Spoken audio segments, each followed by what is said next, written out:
tahniah kita ucapkan pada Dr. Wan Masri. Beliau juga menjadi pensyarah di Faculty of System Computer and Software Engineering.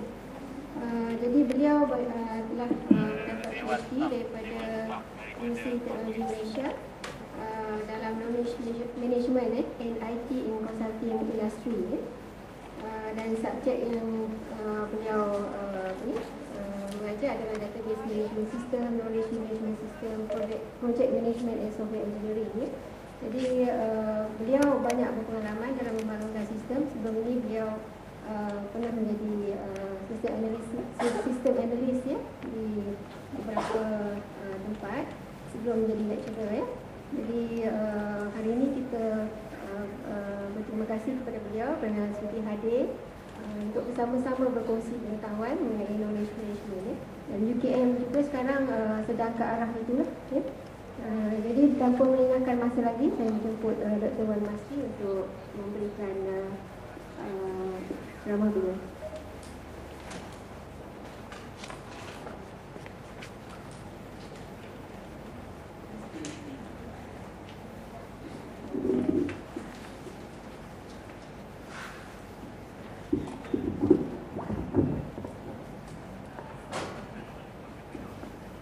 Assalamualaikum and very good afternoon.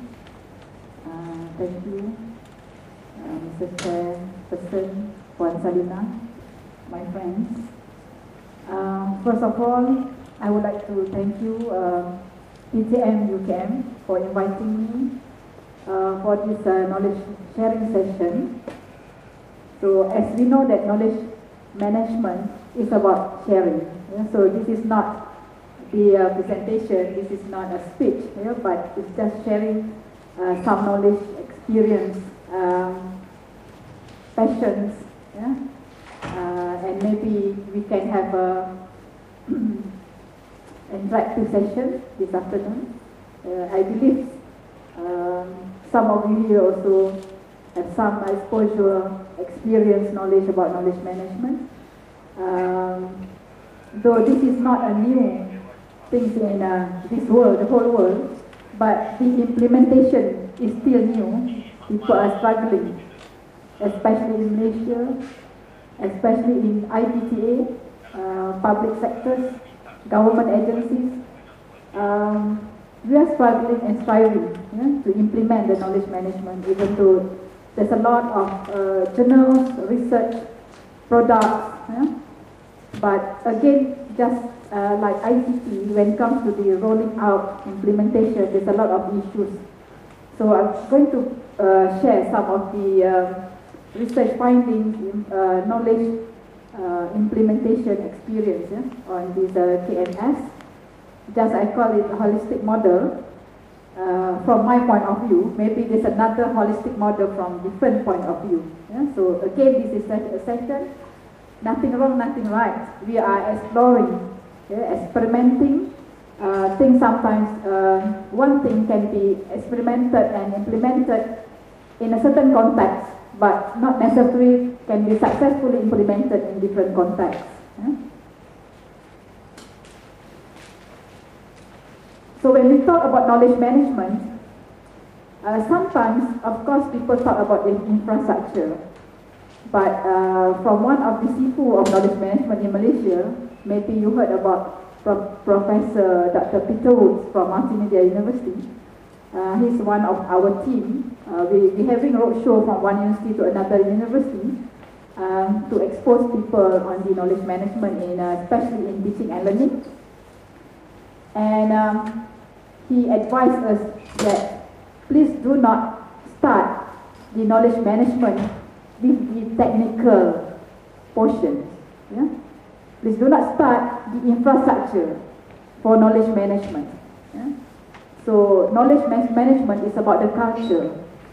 So please create the culture first, change the mindset first, then after that the infrastructure, the infrastructure will follow.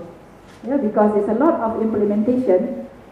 We are developing application, KM application, KM tools, set up the infrastructures, but it is not successful, because people are not ready to share knowledge. People are not ready to disseminate their knowledge, to write, even especially we here, we are technical.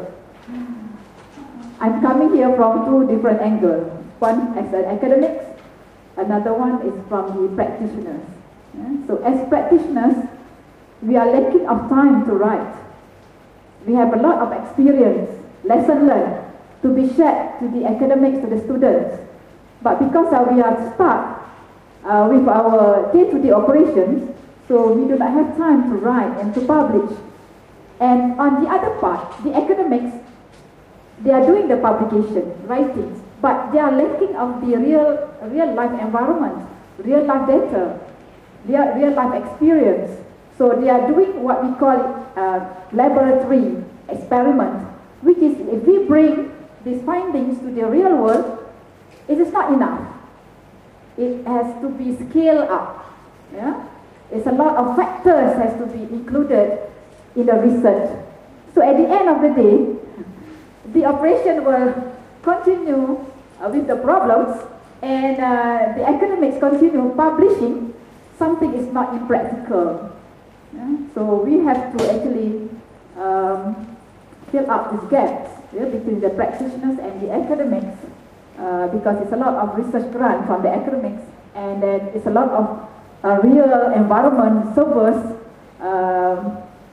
applications is in the operations.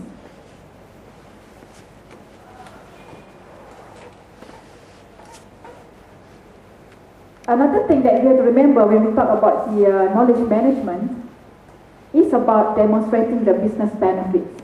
Why sometimes some of us here are KM champions. We are really passionate in KM, but we cannot sell the idea of knowledge management.